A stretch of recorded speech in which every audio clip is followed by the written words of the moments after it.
കുറേ നാളായി 2 ചുരിദാർ തുണി ഇരിക്കുന്നു തയ്പ്പിക്കാൻ കൊടുക്കാനായിട്ട്. അങ്ങനെ കുറേ നാളുകൾക്ക് ശേഷം വീണ്ടും പുറം ലോകം ഒന്ന് കണ്ടെന്ന് പറഞ്ഞാൽ മതി. തയ്പ്പിച്ചിട്ട് വരുന്ന വഴി ഒരു സർബത്ത് കടയിൽ കയറിയതാണ് കേട്ടോ. ഞാൻ നേരത്തെയും പറഞ്ഞിട്ടുണ്ടല്ലോ, ഞാൻ ഏറ്റവും കൂടുതൽ ഡ്രസ്സുകൾ വാങ്ങുന്നത് നമ്മുടെ തന്നെ സബ്സ്ക്രൈബർ പ്രിയയുടെ കയ്യിൽ നിന്നാണ്. പ്രിയയ്ക്ക് ഒരു ഫേസ്ബുക്ക് പേജുമുണ്ട്, ഭവ്യ ബൈ പ്രിയ ആനന്ദ് എന്ന് പറഞ്ഞിട്ട്. പ്രിയയുടെ കയ്യിൽ നിന്ന് ഡ്രസ്സ് മേടിച്ചാൽ എനിക്ക് കൈക്ക് എക്സ്ട്രാ തുണി മേടിച്ച് കൊടുക്കേണ്ട ആവശ്യമില്ല, അതിൽ തന്നെ കിട്ടും.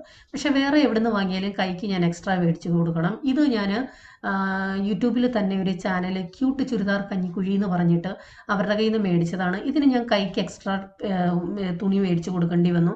കാരണം ഞാൻ തയ്ക്കുന്ന ചേച്ചിയെടുത്ത് ചോദിച്ചപ്പോൾ ചേച്ചി പറഞ്ഞു, ഇതുപോലെ കഴുത്ത് ഡിസൈൻ വെച്ച് വരുന്നതാണെങ്കിൽ കട്ട് ചെയ്യുമ്പോൾ കൈക്ക് കിട്ടത്തില്ല, കാരണം ആ കറക്റ്റായിട്ട് കഴുത്ത് വരണമല്ലോ. അല്ലാത്ത പ്ലെയിൻ ആയിട്ടുള്ള ഡ്രസ് പീസുകളാണെങ്കിൽ നമുക്ക് കൈക്ക് തുണി അതിൽ തന്നെ അഡ്ജസ്റ്റ് ചെയ്യും. അതുപോലെ മീറ്റർ കൂടുതലുള്ളതാണ് ഞാൻ മേടിക്കുന്നത്. അപ്പോൾ പ്രിയയുടെ കയ്യിൽ നിന്ന് കൂടുതലും ഞാൻ ഈ കഴുത്ത് ഡിസൈൻ ഇല്ലാത്ത പ്ലെയിൻ ആയിട്ടുള്ളതാണ് മേടിക്കുന്നത്. അത് നമുക്ക് ഇഷ്ടമുള്ള രീതിയിൽ കൈക്ക് തുണി കിട്ടും. അതുകൊണ്ട് ഏറ്റവും കൂടുതൽ ഞാൻ പ്രിയയുടെ കയ്യിൽ നിന്നും. പിന്നെ ഈ ക്യൂട്ട് ചുരിദാർ കഞ്ഞിക്കുഴി നല്ല ഡീലിംഗ് ആണ് കേട്ടോ. കാരണം നമ്മൾ വാട്സപ്പിൽ കോൺടാക്ട് ചെയ്താൽ അവർ കറക്റ്റ് പറയും. ഞാൻ പറയും വണ്ണമുള്ള ആൾക്ക് പറ്റുന്നതാണോ എന്ന് ചോദിച്ചാൽ അന്നേരേ അവർ റിപ്ലൈ തരും, മേഡം അത് പറ്റത്തില്ല. നല്ല ഡീലിംഗ് ആണ്. പക്ഷേ ഞാൻ ചെന്ന് തലവെച്ച് കൊടുത്ത ഒരെണ്ണം ഉണ്ട്, നിങ്ങൾ ആരും പോയി മേടിക്കരുത്. നല്ല നമ്പർ 1 ഉടായിപ്പെന്ന് തന്നെ പറയാം. യൂട്യൂബിൽ തന്നെ നിവ ക്ലോത്ത് സ്റ്റോർ എന്ന് പറഞ്ഞിട്ട്. അപ്പോൾ ഇത് കുഞ്ഞു കുഞ്ഞു പൂക്കൾ ഈ വണ്ണം ഉള്ളവർക്ക് നല്ലതാണല്ലോ. എനിക്ക് കണ്ടപ്പോൾ ഇഷ്ടപ്പെട്ടു, അങ്ങനെ ഓർഡർ ചെയ്താണ്. നമുക്കറിയില്ലല്ലോ ഇവർ ചീറ്റിംഗ് ആണോ എന്താണെന്നുള്ളത്. പക്ഷേ സാധനം പൈസ കൊടുത്ത് കൈ കിട്ടിയപ്പോൾ ഇവർക്ക് ഞാൻ അയച്ചു കൊടുത്ത വീഡിയോ ആണ്. മാഡം, ഈ സാധനം ഇന്നലെയാണ് എൻ്റെ കയ്യിൽ കിട്ടിയത്. നിങ്ങളിത് അയക്കുന്നതിന് മുമ്പ് ഇത് ചെക്ക് ചെയ്തിട്ടാണോ അയക്കുന്നതെന്ന് എനിക്ക് സംശയമുണ്ട്. ഞാൻ പ്രത്യേകം ചോദിച്ചതാണ് ഷോളും ടോപ്പും ബോട്ടം ഇതെല്ലാം എത്ര മീറ്റർ ഉണ്ടെന്ന്. നിങ്ങൾ 2.5 എന്ന് പറഞ്ഞു, ഓക്കെ. പക്ഷേ ഈ ഷോൾ നിങ്ങൾ കണ്ടോ? ഇത് ഒരു ഷേപ്പില്ലാതെ കട്ട് ചെയ്തേക്കുക. ഒരു ലെവലും ഇല്ല, കണ്ടോ? ഇത് ഞാൻ ലെവൽ ചെയ്താൽ ഒരു 1.80, അതിൽ കൂടുതൽ എനിക്ക് കിട്ടത്തില്ല. ഇത് എന്തോ പരിപാടിയാന്ന് പറ. നമ്മൾ വിശ്വസിച്ച് ഒരു സാധനം ഓർഡർ ചെയ്യുമ്പം, ഞാൻ ആദ്യമായിട്ടാണ് നിങ്ങളുടെ നിന്ന് മേടിക്കുന്നത്. ഞാൻ ഓൺലൈൻ വഴി ധാരാളം മേടിച്ചിട്ടുണ്ട്. നല്ല എക്സ്പീരിയൻസ് ആണ് എനിക്ക്. ആ ഒരു വിശ്വാസത്തിലാണ് ഞാൻ നിങ്ങളുടെ നിന്ന് മേടിച്ചത്. പക്ഷേ ഇത് കണ്ടില്ലേ, 1.80 എന്ന് പറയുന്ന ഷോള് ഒരു പ്രായമായ ഒരു വ്യക്തിക്ക് ഇടാൻ പറ്റുമോ? ഇത്തിരി വണ്ണമൊക്കെ ഉള്ള ഒരാൾക്ക് യൂസ് ചെയ്യാൻ പറ്റുമോ? നിങ്ങൾ തന്നെ പറ. ഞാനിതെങ്ങനെ ലെവൽ ചെയ്യണം? പൈസ തന്നിട്ടല്ലേ നമ്മൾ സാധനം മേടിക്കുന്നത്. നിങ്ങൾ ജസ്റ്റ് ഒന്ന് ചെക്ക് ചെയ്യണ്ടേ? ഞാനും ഒരു ബിസിനസ് ചെയ്യുന്ന ഒരാളാണ്. ഞാനൊരിക്കലും ഇങ്ങനെ ചെയ്യത്തില്ല കേട്ടോ. കാരണം ഒന്ന് ഓപ്പൺ ചെയ്ത് നോക്കി സാധനം എങ്ങനെയുണ്ട്, ഫോൾട്ടുള്ളയാണോ അല്ലയോ, ഇതൊക്കെ നോക്കിയിട്ട് വേണ്ടേ ഒന്ന് അയക്കാനായിട്ട്. അപ്പോൾ ഇതെന്തോ ചെയ്യണ്ടേന്ന് വെച്ചാൽ, എനിക്ക് ഒന്നുകിൽ ഡ്രസ്സ് ഈ ഷോൾ വേറെ അയച്ചു തരണം, അതല്ലെന്നുണ്ടെങ്കിൽ എൻ്റെ പൈസ റിട്ടേൺ ചെയ്യണം. ഞാൻ ഇത് തിരിച്ചയച്ചു തന്നേക്കാം.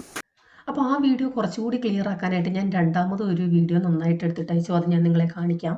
ഇതിപ്പോഴത്തെ സംഭവം 2-3 മാസമായി കേട്ടോ. ഇപ്പോൾ ഇത് ഞാൻ നിങ്ങളുടെ അടുത്ത് പറയാനും ഒരു റീസൺ ഉണ്ട്, അതും പറയാം. അപ്പോൾ ഈ വീഡിയോ അവർ കണ്ടു. അതിനുശേഷം ഞാനൊരു വോയിസ് മെസ്സേജ് അയച്ചു, ഒരു റിപ്ലൈയും തന്നില്ല. അതിനുശേഷം ഒരു റിപ്ലൈയും കിട്ടാഞ്ഞതുകൊണ്ട് ഞാൻ അവരുടെ ചാനലിൽ പോയി ഒരു വീഡിയോയിൽ കമൻ്റ് ഇട്ട്. ഈ വീഡിയോയിലായിരുന്നു കമൻ്റ് ഇട്ടത്, ഇങ്ങനെ നിങ്ങൾ കസ്റ്റമേഴ്സിൻ്റെ കയ്യിൽ നിന്ന് പൈസ മേടിച്ചിട്ട് ജെനുവിനായിട്ടല്ല. ഞാനൊരു മെസ്സേജ് ഇട്ടു, റിപ്ലൈ ഇല്ല.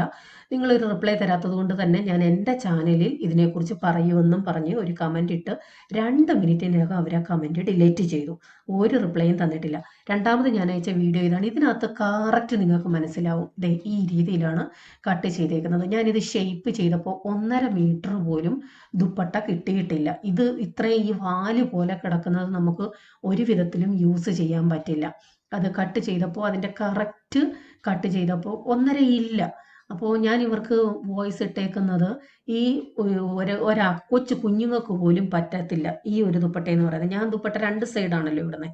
അപ്പം ഞാനിതിപ്പം നിങ്ങളുടെ അടുത്ത് പറയാൻ കാര്യം, ഞാൻ കഴിഞ്ഞ ദിവസം ഒരാളുമായിട്ട് സംസാരിച്ചപ്പോൾ പുള്ളിക്കാരിക്ക് ഫേസ്ബുക്കിൽ ഒരു അബദ്ധം പറ്റി. ഇതുപോലെ ഓർഡർ ചെയ്തു, നല്ല ഒരു ചുരിദാർ തന്നെ കണ്ടിട്ട്, സെറ്റ് കണ്ടിട്ട് അവർ തയ്ച്ചു കൊടുക്കുന്നതാണ് കണ്ടിട്ട് പൈസ അയച്ചു. കുറേ നാൾ കഴിഞ്ഞു, 2 ആഴ്ചയായി 3 ആഴ്ചയായി, പൈസയും ഇല്ല, ഡ്രസ്സും ഇല്ല, ഫോൺ ചെയ്തിട്ട് എടുക്കുന്നില്ല, ഉടായിപ്പായിരുന്നു. അപ്പോൾ അവർ പറഞ്ഞൊരു കാര്യമുണ്ട്, ബെൻസിക്ക് ഇങ്ങനെയൊക്കെ പറ്റുവാണെന്നുണ്ടെങ്കിൽ ബെൻസിയുടെ ഒരു സോഷ്യൽ മീഡിയ ഉണ്ട് പബ്ലിക്കിന് പറയാനായിട്ട്. അപ്പം ഞങ്ങൾക്കൊക്കെ അതും പറ്റത്തില്ലല്ലോ, ആരടുത്ത് പോയി പറയാനാണെന്ന്. അന്നേരമാണ് ഞാൻ ചിന്തിച്ചത്, എനിക്കെങ്കിൽ ഇങ്ങനെ അബദ്ധം പറ്റിയിട്ട് ഞാൻ എവിടെയാണ് പറഞ്ഞത്. ഇതാദ്യമൊക്കെ ഞാൻ നിങ്ങളടുത്ത് വീഡിയോയിൽ പറയണമെന്നും പറഞ്ഞിരുന്നു. പിന്നെ ഇടയ്ക്ക് വീഡിയോ ഒന്നും ഇടാറില്ലല്ലോ. അങ്ങനെ പിന്നെ വിട്ടുപോയെന്ന് തന്നെ പറയുന്നതാവും ശരി. അതുകൊണ്ട് ആരും പോയി ഈ പേജിൽ പോയി തല വെച്ച് കൊടുക്കരുത്. മേടിച്ചവരുടെയൊക്കെ അഭിപ്രായം എനിക്കറിയില്ല. കമൻറ്റുകളൊക്കെ എല്ലാവരും നല്ലതൊക്കെ ഇടുന്നത്. ഇവരാളെയും കൊണ്ട് കമൻറ്റ് ഇടിയിപ്പിക്കുന്നതാണോ അതോ അവർക്കൊക്കെ നല്ലത് കിട്ടുന്നതാണോ, എനിക്ക് നല്ലത് കിട്ടാഞ്ഞതാണോ ഒന്നും അറിയില്ല. ഞാൻ എൻ്റെ കസ്റ്റമേഴ്സിൻ്റെ അടുത്ത് ഒരിക്കലും ഇങ്ങനെ ചെയ്യില്ല കേട്ടോ. ഞാൻ ആയിരക്കണക്കിന് ആളുകളുമായിട്ട് ഡീല് ചെയ്യുന്ന ഒരു വ്യക്തിയാണ്. അപ്പോൾ എൻ്റെ സാധനം കൊടുത്തിട്ട് എന്തെങ്കിലും ഞാനത് അവരുടെ കൈ കിട്ടുന്നത് വരെ ഫോളോ അപ്പ് ചെയ്തുകൊണ്ടിരിക്കും. അതുമല്ല എന്നുണ്ടെങ്കിൽ എന്തെങ്കിലും ഡാമേജ് ആവുകയാണെങ്കിലോ എന്തെങ്കിലോ എന്നെ കൊണ്ട് സഹിക്കാൻ പറ്റുന്നതാണെന്നുണ്ടെങ്കിൽ ഞാൻ അവർക്ക് രണ്ടാമതും അയച്ചു കൊടുക്കും. അല്ലെന്നുണ്ടെങ്കിൽ അടുത്ത ഓർഡർ വരുമ്പോൾ അതിൽ ഞാനത് അവർക്ക് അഡ്ജസ്റ്റ് ചെയ്ത് കൊടുക്കും. ഞാൻ എൻ്റെ കസ്റ്റമേഴ്സിനെ അങ്ങനെയാണ് കാണുന്നത്. ഞാനിവിടുന്ന് അയക്കുന്ന സാധനങ്ങൾ ഇവിടുന്ന് അയക്കുന്നത് മോശമായിട്ടല്ല എങ്ങനെ പറഞ്ഞത്, കൊറിയർ സർവീസുകാരുടെ പ്രോബ്ലം കൊണ്ട് വരുന്നതാണ്. ചിലപ്പോൾ ലീക്കായി പോയി, അല്ലെങ്കിൽ പൊട്ടിപ്പോയി, കവർ പൊട്ടി പൊടി ഐറ്റംസ് ഒക്കെ കിടക്കുമായിരുന്നു, ഇങ്ങനെയൊക്കെയുള്ളതിൻ്റെ കാര്യമാണ് ഞാൻ ഉദ്ദേശിച്ചത്. എന്നിട്ട് പോലും എൻ്റെ മിസ്റ്റേക്ക് അല്ലാഞ്ഞിട്ട് കൂടി ഞാൻ എന്നെക്കൊണ്ട് പറ്റുന്നതാണെങ്കിൽ അങ്ങനെ ചെയ്യാറുണ്ട്. ഈ തരത്തിൽ ഉടായിപ്പ് ചെയ്തുകൊണ്ട് ആരെങ്കിലും ചെയ്താൽ 100% ഉറപ്പാണ് ഇവർ മുമ്പോട്ട് പോകത്തില്ല യാതൊരു കാരണവശാലും. കാരണം ഒരാൾക്ക് ഒരാളെ പറ്റിക്കാൻ 10 പേരെ പറ്റിക്കാം. എല്ലാ ദിവസവും എല്ലാവരെയും പറ്റിക്കാൻ പറ്റത്തില്ല. ഞാൻ ഇതുവരെ വാങ്ങിച്ചതിൽ പ്രിയയുടെ കയ്യിൽ നിന്ന് നല്ല ഡീലിംഗ് ആണ് എനിക്ക്, നല്ല ഡ്രസ് പീസുമാണ്. അതുപോലെ ഞാൻ പറഞ്ഞ ക്യൂട്ട് ചുരിദാർ കഞ്ഞിക്കുഴി, എനിക്ക് ഇതുവരെ നല്ല എക്സ്പീരിയൻസ് ആണ്. അവരിൽ നിന്നും ഒരു പ്രോബ്ലവും ഉണ്ടായിട്ടില്ല. അവരുടെ കയ്യിൽ നിന്ന് ഞാനൊരു 3 ഡ്രസ് പീസ് എടുത്തിട്ടുണ്ട് ഈ ക്യൂട്ട് ചുരിദാർ കഞ്ഞിക്കുഴിയുടെ നിന്ന്. ബാക്കിയെല്ലാം എൻ്റെ നാട്ടിൽ വന്നതിന് ശേഷം പ്രിയയുടെ എന്നുള്ളതാണ്. അപ്പോൾ പറഞ്ഞു ഞാൻ നേരത്തെ കാണിച്ചത് നമ്മുടെ പൊന്നാങ്കണ്ണി ചീരയാണ്. ഓൾറെഡി കുറേ വീഡിയോയിൽ അത് കാണിച്ചിട്ടുണ്ടല്ലോ. അപ്പം പൊന്നാങ്കണ്ണി ഞാൻ ഓൺലൈൻ മേടിച്ച് ഫിറോസ് ചുട്ടിപ്പാറയുടെ കയ്യിൽ നിന്നും മേടിച്ച് വെച്ചതാണ്.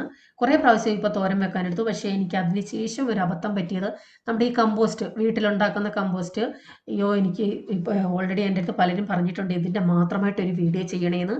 എഡിറ്റിംഗ് പകുതിയാക്കി വെച്ചേക്കുവാണ്, ഇതുവരെ കംപ്ലീറ്റ് ചെയ്തിട്ടില്ല. ഉടനെ ഞാൻ ഇടാം കേട്ടോ.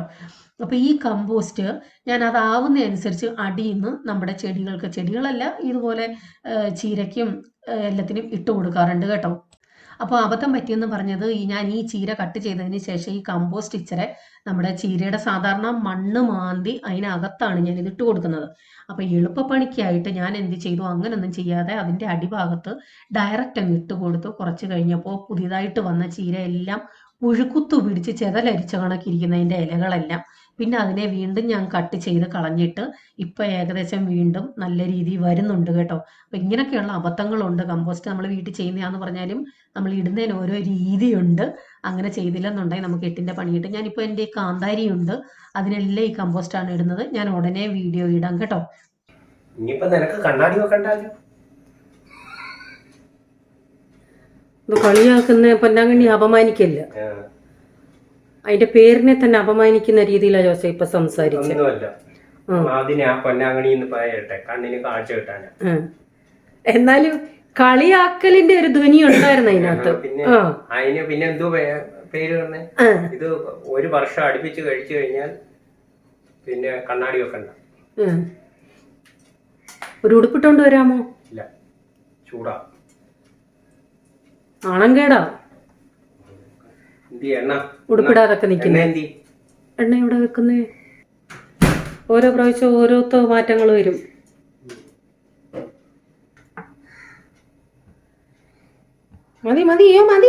മതിന്ന് നമ്മൾ സ്ത്രീകൾ അടുക്കളയിൽ ഉപയോഗിക്കാറുണ്ട് എണ്ണയോ കാര്യങ്ങളോ, ഈവൻ ഗ്യാസ് യൂസ് ചെയ്യുന്നതാണെങ്കിൽ പോലും.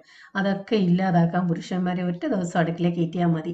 നമ്മൾ 2 ദിവസം യൂസ് ചെയ്യേണ്ട ഗ്യാസ് അവർ 1 ദിവസം കൊണ്ട് തീർക്കും. എണ്ണയാണേലും അതുപോലെ. ഞാനിട്ടോളാം, മറിക്കും വേണ്ട.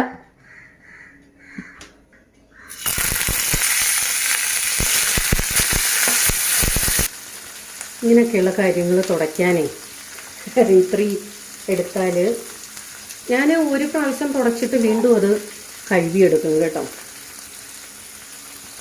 ഒരു 1-2 പ്രാവശ്യം യൂസ് ചെയ്യും, പിന്നെ അങ്ങ് കളയും. അപ്പോൾ തുണിയേക്കാളും കുറച്ചുകൂടെ നല്ലത് ഇതാണ്. ഇതാകുമ്പോൾ അങ്ങ് കളയാമല്ലോ.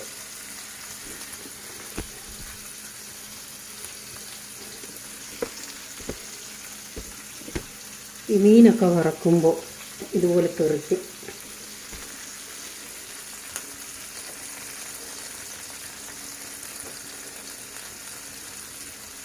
അപ്പോൾ അതെന്താണെന്ന് ആദ്യമായിട്ട് കാണുന്ന ആരെങ്കിലും ഉണ്ട്, ഇതാണ് സംഭവം കേട്ടോ.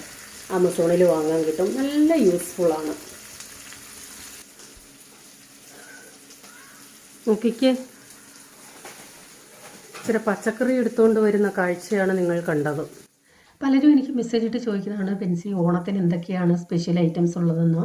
അപ്പോൾ നിങ്ങൾക്കറിയാം, ഓൾറെഡി എൻ്റെ കയ്യിൽ ചിപ്സ് ഉണ്ട്, അതുപോലെ തന്നെ ശർക്കര വരട്ടി ചെയ്യുന്നുണ്ട്, പിന്നെ ഇഞ്ചിക്കറി ചെയ്യണമെന്നുണ്ട്. അത് ഞാൻ കഴിഞ്ഞ വ്ളോഗിൽ പറഞ്ഞിരുന്നു. വടുകപ്പുളി അച്ചാർ പലരും ചോദിക്കുന്നുണ്ട്. പിന്നെ അറിയാമല്ലോ, എൻ്റെ കയ്യിൽ നോർമലായിട്ടുള്ള 3 ടൈപ്പിലുള്ള മുളക് പൊടി, മല്ലിപ്പൊടി, ഗരം മസാല, കുടംപുളി, വാളംപുളി, സാമ്പാർ പൊടി, ചിക്കൻ മസാല, ഗരം മസാല, ചമ്മന്തിപ്പൊടി, അച്ചാറുകൾ, അവലേസ് പൊടി, കായം, വറുത്ത തേങ്ങ, ഇതെല്ലാം എപ്പോഴും അവൈലബിൾ ആയിട്ടുള്ള സംഭവമാണ്. അപ്പോൾ ഇഞ്ചിക്കറിയുടെ ഞാൻ കഴിഞ്ഞ വ്ളോഗിലും പറഞ്ഞിരുന്നു, എൻ്റെ വീട്ടിൽ ചെയ്യുന്ന രീതി തേങ്ങ ഇല്ലാതെയാണ്, ശർക്കരയും ചേർക്കാറില്ല. പക്ഷേ ടേസ്റ്റ് ചെയ്യുന്നുവെങ്കിൽ ടേസ്റ്റ് അഡ്ജസ്റ്റ് ചെയ്യാനായിട്ട് ശർക്കര കൂടി ചേർക്കണമെന്ന് വിചാരിക്കുന്നു. വടുകപ്പുളി ആണെങ്കിലും കിട്ടുന്നുവെങ്കിൽ ചെയ്യണമെന്ന് വിചാരിക്കുന്നു. എന്തായാലും ഞാൻ സ്റ്റാറ്റസ് അപ്ഡേറ്റ് ചെയ്യാം. എൻ്റെ നിങ്ങൾക്ക് വാങ്ങാൻ താല്പര്യമുള്ളവരാണെന്നുണ്ടെങ്കിൽ മറ്റുള്ളടത്ത് ഓർഡർ ചെയ്യുന്നതിന് മുമ്പ് എനിക്കൊന്ന് മെസ്സേജ് ഇട്ട് വാട്സപ്പിൽ. കോൾ അറ്റൻഡ് ചെയ്യാൻ ബുദ്ധിമുട്ടായിരിക്കും, ധാരാളം കോൾസ് വരാറുണ്ട്. അതുകൊണ്ടാണ് ഞാൻ എല്ലായിടത്തും വാട്സപ്പ് ഉള്ളി എന്ന് കൊടുത്തേക്കുന്നത്. അപ്പോൾ വാട്സപ്പ് ചെയ്യുവാണെങ്കിൽ ഉപകാരമായിരിക്കും. എപ്പോഴും ഞാൻ വാട്സപ്പിലുണ്ട്. ഞാൻ ഉറങ്ങുന്നതിന് മുമ്പ്, അഥവാ നിങ്ങൾക്ക് റിപ്ലൈ പെട്ടെന്ന് കിട്ടിയില്ല എന്നുണ്ടെങ്കിൽ ഉറങ്ങുന്നതിന് മുമ്പ് ഞാൻ നിങ്ങൾക്ക് മെസ്സേജ് തന്നിട്ടേ ഉറങ്ങാറുള്ളൂ കേട്ടോ.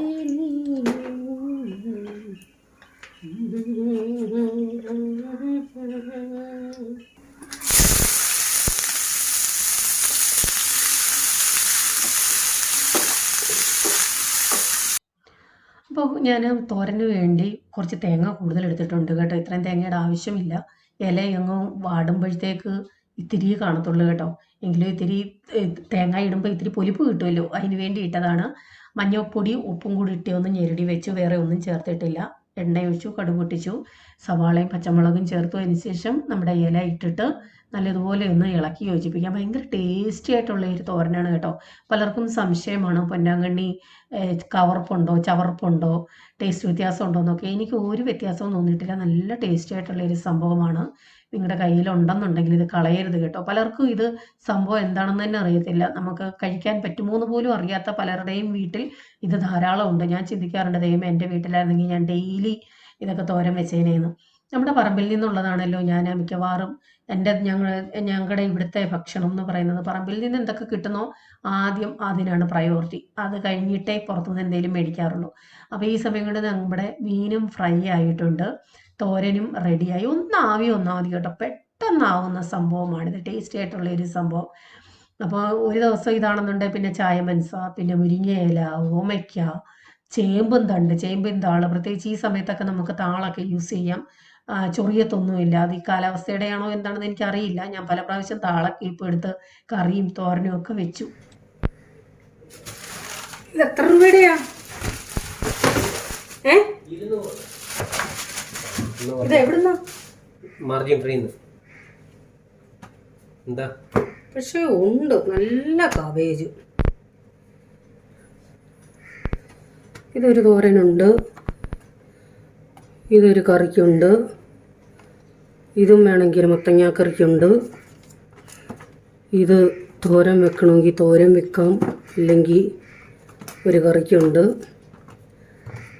അത്യാവശ്യം സാധനങ്ങളുണ്ട്. പക്ഷേ നമ്മൾ സെപ്പറേറ്റ് ആയിട്ട് എന്തെങ്കിലും തോരനോ അങ്ങനെയൊക്കെ വെക്കുവാണെങ്കിൽ ഇല്ല. തോരൻ വെക്കാൻ ഇപ്പോൾ ഇതിനകത്ത് ക്യാബേജും ഇതും വേണേൽ തോരൻ വെക്കാം, ഇതും വേണേൽ തോരൻ വെക്കാം. വെണ്ടയ്ക്ക, അമരയ്ക്ക 200 രൂപ. ഇത് ഒതുക്കി പറക്കി വെക്കണം.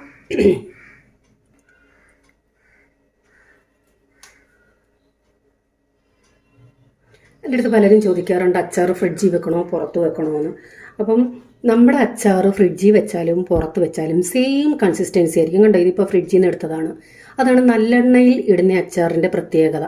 അത് ഉറയത്തില്ല, അതേ കൺസിസ്റ്റൻസി തന്നെ അവസാനം വരെ ഇരിക്കും. അതാണ് നല്ലെണ്ണയുടെ പ്രത്യേകത എന്ന് പറയുന്നത്. കണ്ടില്ലേ, പുറത്ത് വെച്ചാലും ഇതേ കൺസിസ്റ്റൻസി അല്ലേ അച്ചാറിന്. അതേത് അച്ചാറായാലും കേട്ടോ. കാരണം ചിലർ നല്ലെണ്ണയിൽ അച്ചാറിടും, പക്ഷെ വറക്കുന്നത് മറ്റെണ്ണയിലായിരിക്കും. പക്ഷെ ഞാൻ അങ്ങനെയല്ല, വറക്കുന്നത് തൊട്ട് അച്ചാർ വരെയും സെയിം നല്ലെണ്ണയിലാണ്. ഒട്ടും കട്ട പിടിക്കത്തില്ല. ഇതുപോലെ ഇരിക്കും ഫ്രിഡ്ജിൽ. ഒഴിക്കാൻ പ്രത്യേകിച്ചൊന്നും വെച്ചില്ല കേട്ടോ. ഇവിടെ പൊതുവെ അങ്ങനെ ഒഴിക്കുന്നതിനോട് താല്പര്യവുമില്ല. തോരനുണ്ടെന്നുണ്ടെങ്കിൽ അത് തന്നെ ധാരാളം. പിന്നെ ചമ്മന്തിപ്പൊടി വേണമെന്നുണ്ടെങ്കിൽ അതുണ്ട്. തലേന്നത്തെ പയറ് തോരൻ ഉണ്ടായിരുന്നു കേട്ടോ.